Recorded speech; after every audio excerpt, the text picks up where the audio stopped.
నమస్తే. మీ ఎర్రంరెడ్డి తిరుపతి అండి. తెలంగాణలో కాంగ్రెస్ ప్రభుత్వం అనేది కంప్లీట్గా అన్ని రంగాల లోపల వైఫల్యం చెందింది. అన్ని బోగస్ హామీలు. ఎలక్షన్ టైంలో ఎట్లా 6 గ్యారెంటీ అంటూ ఎట్లా ఉదరగొట్టినంటే, ఇక మేము వస్తే మొత్తం తెలంగాణ రైతాంగానికి, తెలంగాణ ప్రజలకు ఒక స్వర్గం చూపిస్తాం, ఒక ఇందిరమ్మ రాజ్యం తీసుకొస్తామని చెప్పారు. ఇవాళ రైతుల గోసలైతే అంతా ఇంత కాదు. ఇంతకుముందు ఒక వీడియో చూసిన ఆ రైతు శాపనార్థాలు పెడతాడు కాంగ్రెస్ ప్రభుత్వం మీద. ఎందుకురా నాయన వీళ్ళకు లాస్ట్కు ఆ ప్రభుత్వాన్ని తిట్టట్లేడు, ఈ ప్రభుత్వం రావడానికి ఓట్లేసిన ప్రజలను కూడా రైతు తిడుతున్నాడు తన ఆవేదన వ్యక్తం చేస్తూ.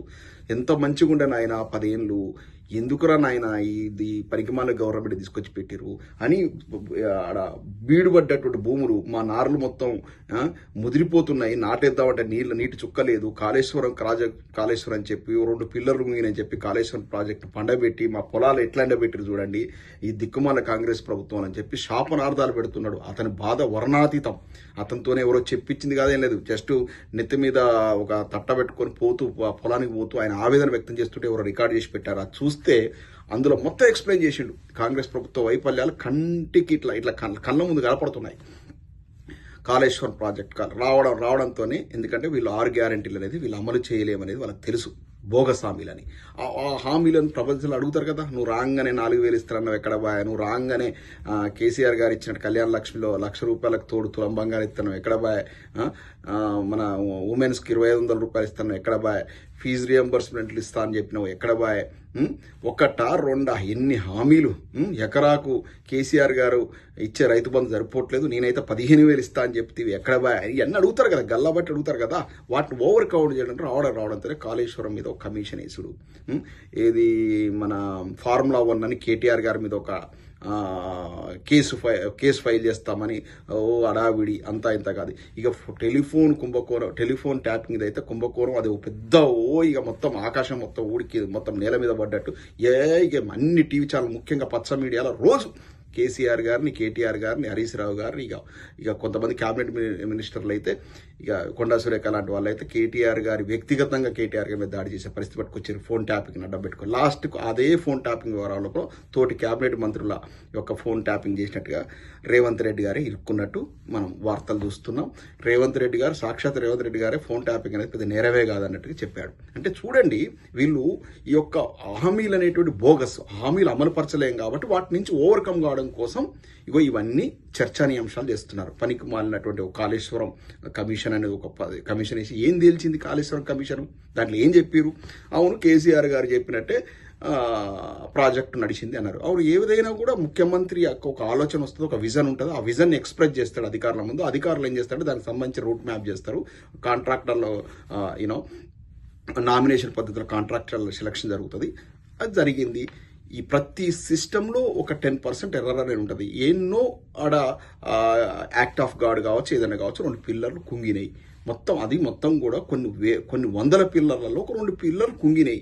దాన్ని శాఖ చూపించి మొత్తం కాళేశ్వరం కాదు ఇది కూలేశ్వరం ప్రాజెక్ట్ అని చెప్పి ఒక వైఫల్యమైన ప్రాజెక్ట్ అని చిత్రీకరించి దాదాపు 2 పంటలు ఎండబెట్టిరు కదా. ప్రజల పాపం ఊరికైనా, మీకు మామూలు పాపం తగదు కాంగ్రెస్ వాళ్ళకు. ప్రజలే శాపనార్థాలు పెడుతున్నారు. ఇవాళ ఏమైంది, ప్రాజెక్టును ఇవాళ వరప్రదాయని తెలంగాణకు అది నడి ఎండాకాలంలో చెరువులు మత్తలు పోసినాయి. ఆ ప్రాజెక్టు ఫలితాలు కాదా? నా చిన్నప్పటి నుంచి దాదాపు ఒక 5-10 వయసు వచ్చింది. మా చిన్నప్పటి నుంచి ఎప్పుడు కూడా మా ఏరియాలో నీళ్లు చూడలేదు. నడి ఎండాకాలంలో మత్తలు పోస్తుంటే సంబరపడ్డాం. అది కాళేశ్వర ప్రాజెక్టు ఫలితం కాదా? ఇవాళ దేశం మొత్తానికి అన్నం పెట్టే పరిస్థితి వచ్చింది తెలంగాణ.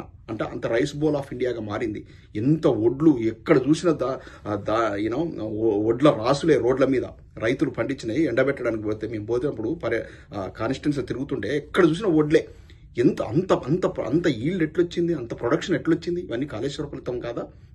24 గంటల్లో ఒక్క నిమిషం విద్యుత్ పోకుండా 10 ఏళ్ళు ఎట్లిచ్చిండు కేసీఆర్ గారు? టంచన్గా రైతు బంధు డైరెక్ట్ రైతు అకౌంట్లో పైసలు ఇచ్చి రైతాంగాన్ని ఎట్లా కాపాడుకున్నాడు? కల్లాల దగ్గరికి వచ్చి ఒడ్లు కొని రైతాంగాన్ని ఎట్లా ఆదుకున్నాడు? ఇవన్నీ కళ్ళ ముందు కనపడలేదా 10 ఏళ్ళు? ఇవాళ మీరు వచ్చినాక ఇన్ని వైఫల్యాలైంది. ఇలా ఒడ్లు కొనే పరిస్థితి లేదు. బోనస్ ఇస్తా అన్నారు, తర్వాత మళ్ళీ అన్ని రకాల వడ్లకు బోనస్ ఇస్తా అన్నారు, క్వింటాలకు 500 రూపాయలు. మన తర్వాత సన్న వడ్లకు అన్నారు. అంత ఇలా గురుకుల పాఠశాల లోపల పిట్టల రాలిపోతున్నారు. ఇవాళ ఫీజు రియంబర్స్మెంట్ లెక్క కాలేజీలను మూతపడే పరిస్థితి పట్టుకొచ్చారు. ఒక్కటా రెండా హైడ్రా అని పేరు పెట్టి మొత్తం హైదరాబాద్ మొత్తం విధ్వంసం చేశారు. ఇలా హైదరాబాద్ రియల్ ఎస్టేట్ కుదేలైపోయింది. ఆత్మహత్యలు చేసుకునే పరిస్థితి పట్టుకొచ్చారు. ఏది బిల్డర్లు, రియాల్టర్లను. ఏ ఒక్కరు సంతోషంగా ఉన్నారయ్యా మీ గవర్నమెంట్లో, మీ కాంగ్రెస్ గవర్నమెంట్లో? అన్ని వైఫల్యాలు కదా. ఈ వైఫల్యాల నుంచి అధిగమించడం కోసం కేసీఆర్ గారి కుటుంబాన్ని పచ్చ మీడియా సపోర్ట్ తీసుకొని అక్కడ మోడీ, ఇక్కడ చంద్రబాబు నాయుడు గారి సహకారంతో ఈ పచ్చ మీడియాని సహకారం తీసుకొని రోజు కేసీఆర్ గారి మీద, వారి కుటుంబ సభ్యుల మీద దుమ్మెత్తి పొడియమే ధ్యేయంగా పనిచేస్తున్న ఈ కాంగ్రెస్ ప్రభుత్వం. సిగ్గుమాలినటువంటి కాంగ్రెస్ ప్రభుత్వం వాటిని ఓవర్కమ్ చేయడానికి ఇట్లాంటివి తీసుకురావడమే కాకుండా వీళ్ళ చేతుల్లో లేనటువంటి 42% బీసీలకు రిజర్వేషన్ అనేది అందుకున్నారు. ఎందుకంటే జనాల యొక్క మైండ్ను మార్చడం కోసం. వీళ్ళ చేతులు లేదు, కాంగ్రెస్ వాళ్ళ చేతులు లేదు. వీళ్ళు రామారామి దేశం మొత్తంలో 2 రాష్ట్రాల్లో ఉన్నారు, మన 3 రాష్ట్రాల్లో ఉన్నారు. ఒకటి కర్ణాటక, ఇక్కడ హిమాచల్లో ఉన్నా లేనట్టు అది మైనార్టీ ప్రభుత్వం. ఈ 2 రాష్ట్రాల్లో ఉన్నటువంటి వీళ్ళట మొత్తం అది జాతీయ స్థాయిలో బీజేపీ గవర్నమెంట్ చేయాల్సినటువంటి నిర్ణయం. మీ సత్తా సరిపోద్దా? మీరు ఇలా ప్రాంతీయ పార్టీ స్థాయికి దిగదారిపోయారు మీ కాంగ్రెస్ వాళ్ళు. మీ దాంట్లోనే రకరకాల శశి థరూర్, మీ డైరెక్ట్ మీ అధ్యక్షుల వారి మాట శశి థరూరే విన్నాడు. మీ రాహుల్ గాంధీ మాట ఎవరు చాలా మంది ఎంపీలు వినని పరిస్థితి. ఎవరు ఇక్కడ ముఖ్యమంత్రి గారి మాట ఒక్క క్యాబినెట్ మినిస్టర్ అన్నాడు. ఎవరి అంత ఎంట్రపీ, కాంగ్రెస్ పార్టీ అంటే ఎంట్రపీ. ఎవరి మాట ఎవడు వినడు.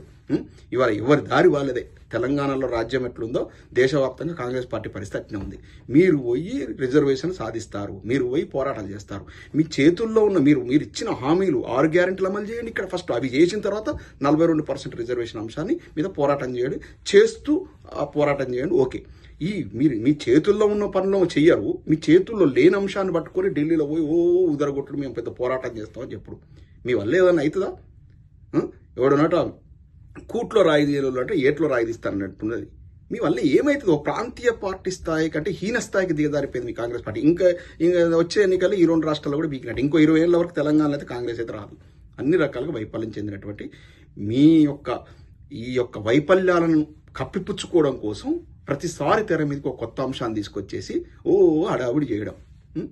వీళ్ళు ఇప్పుడు ఈ కాంగ్రెస్ ప్రభుత్వం రమారమి ప్రతి నెల 6 నుంచి 8 వేల కోట్ల అప్పు తీసుకొస్తుంది. అసలు ఆ అప్పు చూస్తుంటే భయం వేస్తా ఉంది. అంటే సంవత్సరానికి చూడండి దాదాపు 60-70 వేల కోట్లు అప్పు తీసుకొస్తే రేపు వచ్చే భావితరాల మీద ఆల్రెడీ మనకు 7-8 లక్షల కోట్లు ఉన్నాయి. కనీసం కేసీఆర్ గారు తీసుకొచ్చిన అప్పుల వల్ల మనకి ఎక్కడ పోయినా కూడా బిల్డింగ్స్ కనపడుతున్నాయి, ప్రాజెక్ట్ కనపడతా ఉంది, డెవలప్మెంట్ కనపడతా ఉంది. వీళ్ళు ఒక్క బిల్డింగ్ కట్టలే, ఒక్క ఇటుక ఇక్కడ పెట్టకుండా ప్రతి నెల 6 నుంచి 8 వేల కోట్లు అప్పు తీసుకొస్తున్నారు. అప్పనాల్లో బొక్కుతున్నారు. ఆ పొంగులేటి శ్రీనివాసరెడ్డికి సంబంధించిన కాంట్రాక్ట్ కంపెనీ, ఆ మెగా కంపెనీకి వీళ్ళకి అప్పచెప్పి కమిషన్లు 20% సర్కార్ నడుస్తూ ఉంది. ఇది తెలంగాణను సర్వనాశనం చేశారు కదా కాంగ్రెస్ వాళ్ళు. మీరు అధికారంలోకి వచ్చి ఇక బాగుపడే పరిస్థితి లేదు. తక్షణం ఈ గవర్నమెంట్ పోయి మళ్ళీ మన ప్రాంతీయ పార్టీ, మన ఇంటి పార్టీకి బీఆర్ఎస్ అధికారంలోకి వస్తే ఏమైనా చక్కదిద్దుపాటు చేస్తే మళ్ళీ తెలంగాణ గాడిలో పడుతుంది. లేదంటే తెలంగాణ ఆగమైనట్టే. ప్రజలారా ఇది గమనించండి. కర్రుగాల్చి వాత పెట్టండి. వచ్చే స్థానిక సంస్థల ఎన్నికల లోపల చిత్తు కూడిస్తే ఈ వెధవలకు, ఈ సన్నాసులకు బుద్ధి వచ్చైనా కనీసం ఒళ్ళు దగ్గర పెట్టుకొని పనిచేస్తారు. లేదంటే ఇక ఇట్లనే పోతుంది. మొత్తం తెలంగాణ ఆగమయ్యే పరిస్థితి కనపడతా ఉంది. జై తెలంగాణ.